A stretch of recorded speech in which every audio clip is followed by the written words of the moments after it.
What point in my life am I at where I'm watching a show about middle schoolers turning into Santa Claus and am actually enjoying it? Something may be wrong with me, but this anime has been unironically great so far. Let me explain. Sanda is an anime airing in the current fall 2025 season that you probably haven't heard about, or maybe you actually have. It's a pretty distinct concept for a show, and has been floating around for the past few months. I mean, if you see this buff-ass Santa, or these very distinct character designs, it's pretty hard not to take notice. But nowadays, there's tons of really good shows, either airing now or that have recently finished airing. So, is a show about a middle school boy being able to transform into Santa Claus really worth your time? In my opinion, 100% yes. This show is surprisingly good. But before I elaborate too much on why I think this show is worth your time, let me give you a little introduction to what Sanda is all about. We open following our main character, Kazushige Sanda, who is currently on the ground. His classmate Shiori Fuyumura on top of him about to stab him. Talk about an opener, am I right? We're like seconds in. He barely avoids being stabbed by rolling out of the way, questioning why this is even happening to him. They've been cool up until this point, with both of them being class representatives. Before their little squabble can continue any further, another student walks in, causing both of our characters to act super nonchalant. Totally not suspicious. But that ain't stopping Fuyumura, because she straight up warned Sanda, "Watch your back today, because at some point, I will kill you." Well, that's not good. We then see their school day going by, with Sanda ultimately coming to the conclusion that Fuyumura is probably trying to kill him because she has a crush on him. The reasoning of a 14-year-old is being put on full display here. He confides in his classmate, who calls him stupid. Rightfully so. But this classmate also reveals that Fuyumura has been going through a lot, as her best friend Ono has been missing for a while now, and was even declared dead about a week prior. While Sanda and his classmate are running in gym class, they get into a little discussion about the weather that reveals a few things to us. That this is the not so distant future, where the winter is considerably warmer and snow is no longer the norm during these months, and also that Christmas doesn't exist anymore, and isn't even common knowledge among children. After running for a bit longer, Sanda collapses to the ground, seemingly having chest pains. However, once again, he attributes this to Fuyumura, assuming that this pain is just another sign that they're destined to be together. We then pick back up with Sanda and Fuyumura after their classes have ended, alone in the classroom once again. Fuyumura starts grilling Sanda, asking him directly if he's a descendant of Santa Claus, explaining that she's been trying to break the seal on this curse, and that there's 3 conditions to do so. Respond with affection and kindness even when faced with danger, give a child something they request, and finally, to wear something red. This explains why Sanda's heart has been going crazy. However, Sanda maintains that none of this is real, and that it's all in Fuyumura's head, while simultaneously dodging her attempts to put the red school jacket on him. After failing a couple of times, Fuyumura decides to do things the other way, finally succeeding in stabbing Sanda, explaining that she needs him to transform into Santa Claus so he can help her find her missing friend Ono.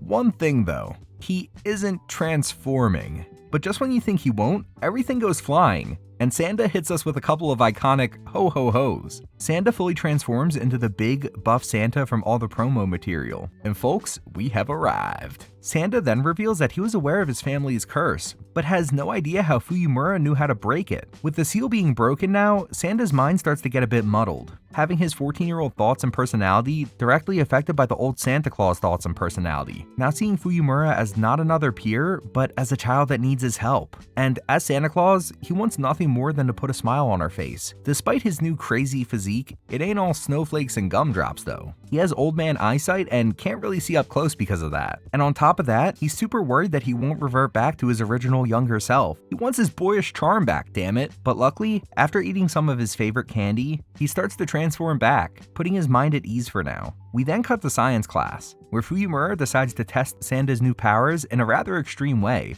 She planted a bomb somewhere in the class, just when I thought the show couldn't get any weirder. With Sanda not knowing if she's lying or telling the truth, he really has no choice but to go along with this, scouring the floor for any signs of an explosive device. Eventually, he gets the bright idea to turn into Santa Claus, and to force everyone out of the room besides Fuyumura, claiming to be a criminal and making outrageous demands to really sell the role. Right after doing this, Fuyumura admits that she had the bomb strapped to herself the entire time. Oh my god, she deadass did have a bomb. They get lost in conversation a bit and then come back to reality when they hear the bomb about to go off. The room erupts into an explosion. With Sanda's quick reactions, he saves Fuyumura by putting her behind a table, taking the brunt of the explosion directly. While on fire, Sanda reaffirms that he's going to help Fuyumura save her friend, that he's more committed than ever. And this is also when we find out that Santa Claus is fireproof. And that's an introduction to Sanda. Not what you expected, right? Honestly, I don't know what my expectations were going into the series, because as a concept, this is just so out there. Never in a million years would I even dream about making a dystopian action manga series about Santa Claus. But now that it's in front of me, I don't hate it. You might be confused about the dystopian comment I just made, because while I have mentioned that this story takes place in the near future where it's considerably warmer during the winter months, I haven't mentioned anything that necessarily would be considered dystopian. But in episode 2, it's revealed that Japan's declining birth rate has become a real issue, and that less than 1% of the population is children 15 and under. Children in this society are overwhelmingly pampered and protected, being held in very high regard, leading to some very strange and uncomfortable interactions moving forward. It's an incredibly original setting for a story, and the fact that this takes place in the Santa Claus show is even more mind-boggling. The entire fall season up until now has been a lot of low-key shows that have been turning out to be very well done, and Sanda is no exception to this. As a matter of fact, out of all the new shows airing this season, Sanda is my favorite thus far. It hits all the notes I didn't even know I wanted in a show.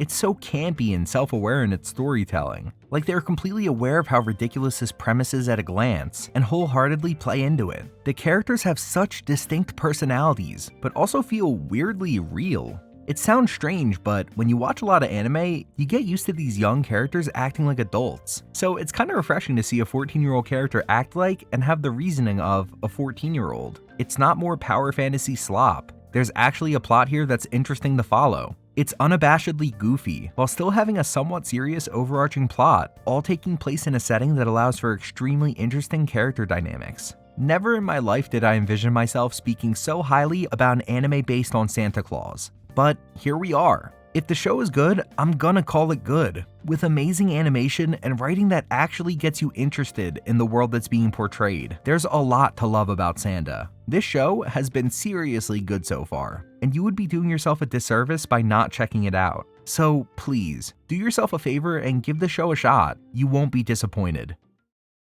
Hey everyone, I just want to say thank you if you made it this far into the video. I really appreciate it. Do you agree with my opinion that Sanda has been a standout series in the fall season? Or do you think that it's been underwhelming? Let me know what you think in the comments down below. I read them all. Be sure to like, comment, and subscribe if you want to see more stuff like this.